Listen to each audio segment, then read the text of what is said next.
Sama dengan dibilang tadi Pak Fredrik. Seorang koruptor kemudian di Bandung itu apa namanya Pak? Suka miskin gitu loh. Mereka tidak diperlakukan sebagai pelaku kejahatan luar biasa.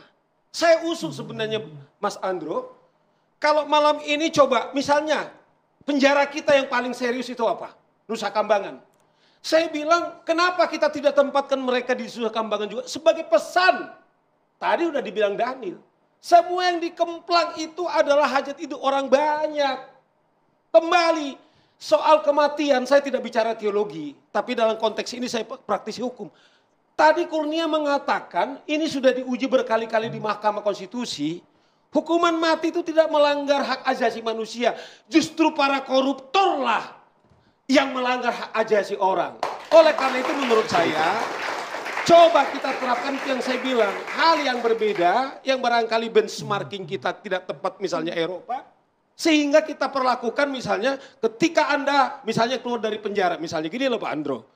Ini bukan kesalahan para koruptor juga. Kesalahan Andro atau kita juga semuanya. Orang sudah koruptor misalnya sudah melakukan gemblang. Apalagi pejabat publik. Keluar dia masih disambut sebagai hero Pak Andro.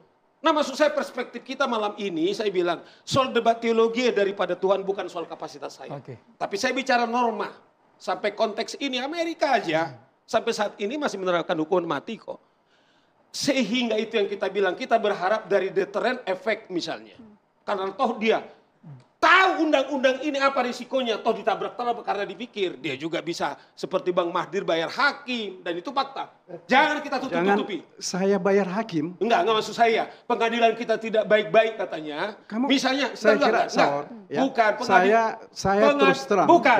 Bang, kita tidak menyerang personal ya Bang, kita tidak menyerang personal. Pengadilan kita tidak, saya mengatakan, pengadilan kita tidak baik-baik, saya mengatakan, Hakim Agung, hakim masih banyak di penjara karena korupsi, bukan Bang Mahdir. Saur Siagir mengatakan. Oleh karena itu kalau saya, bukan Bang Mahdir mengatakan pengadilan kita tidak baik. Tapi saya mengatakan, banyak hakim, Bang Andro. Oknum. Banyak, bukan sekedar oknum. Sudah hakim agung.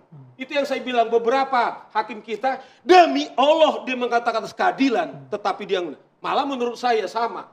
Hakim-hakim kita, Saur Siagian, penegak hukum, dikasih sepertiga. Kalau coba tadi Pak Fredrik hakim yang nggak benar. Ini pertama juga target kita harus hukuman mati, bukan sekedar kemudian pelaku ekonomi. Karena mereka sebagai wakil Tuhan gitu loh Pak Andro. Itu sebabnya menurut saya kembali. Ini bukan soal kebencian kepada siapapun, tidak. Tetapi soal kemanusiaan, soal cinta, supaya kita selamat semua. Ditanggapi dulu singkat boleh Pak Madi sebelum ke Bang Daniel. Saya bukan apa-apa ya. Saya kalau dikatakan bahwa seolah-olah saya ini juga ikut main-main dengan membayar hakim, ya. Soal pengadilan.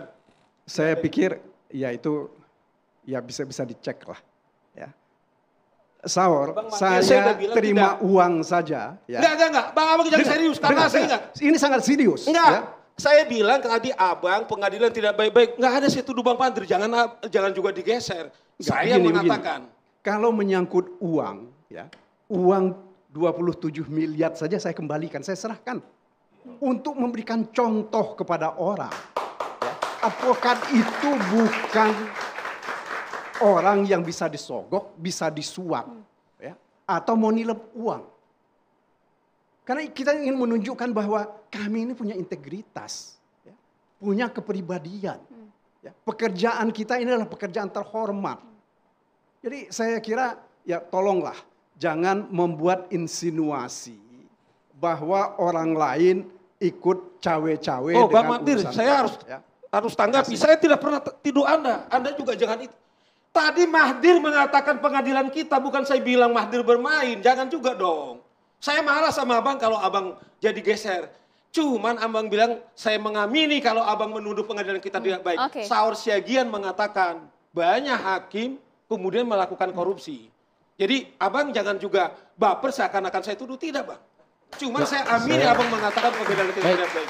Saya cuma menguatkan pernyataan Mas Daniel tadi bahwa Presiden kita menawarkan mungkin salah satu jalan keluar. Itu kan tawaran soal pengembalian oleh para koruptor terhadap apa yang dicuri. Saya pikir itu sebuah terobosan hukum. walaupun di dalam hukum kita nggak ada celah untuk mengembalikan kemudian prosesnya diteruskan. Tapi sebagai terobosan hukum itu saya pikir menarik, ya, daripada dikejar-kejar menghitungnya susah, ya, karena ini sangat besar yang diambil, kemudian mereka juga membawa modalnya keluar dan sebagainya. Sebegitu salah satu jalan keluar yang juga mungkin belum bisa dilaksanakan juga. Belum tentu juga orang mau mengembalikan gitu. Iya, pertama begini. Apa mau ngaku gitu loh? Begini, sikap politik Presiden Prabowo itu saya sering gunakan istilah akumulatif advantage. Mengakumulasikan kemajuan-kemajuan yang sudah dilakukan kepemimpinan sebelumnya. Kepemimpinan sebelumnya punya banyak alpa, banyak sekali.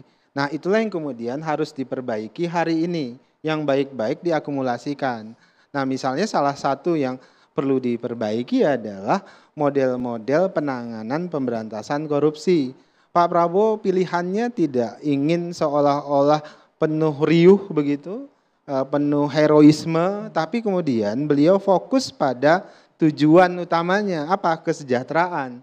Maka itu yang didesain dan diinginkan oleh Pak Prabowo. Kalau kemudian para tanda kutip koruptor ini ingin taubat, istilah beliau bahkan, ingin mengembalikan semua apa-apa yang sudah dikorupsi, monggo lakukan itu. Nanti dibicarakan mekanisme hukumnya seperti apa. Namun bukan berarti menggugurkan hukuman terhadap mereka. Prosesnya harus tetap dilakukan. Terkait hukuman mati kan sederhana, Mbak Maria. Pak Prabowo. Kan hukuman mati sudah ada instrumennya tadi disebutkan. Syarat-syaratnya itu ada.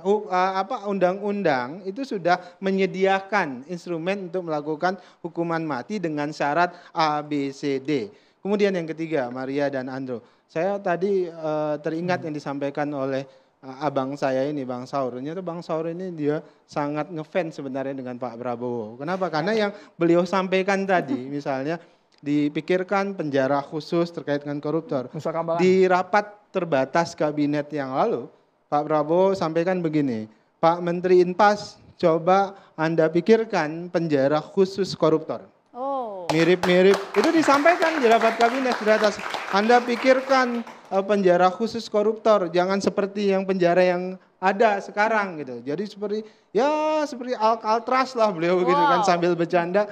Beliau sampaikan artinya apa? Pak Prabowo sudah mikirkan hal-hal yang seperti itu. Tapi catatan Pak Prabowo, kita jangan terlalu fokus pada upaya menghukum orang lain, tapi kita fokus pada upaya bagaimana hak-hak publik itu bisa dikembalikan.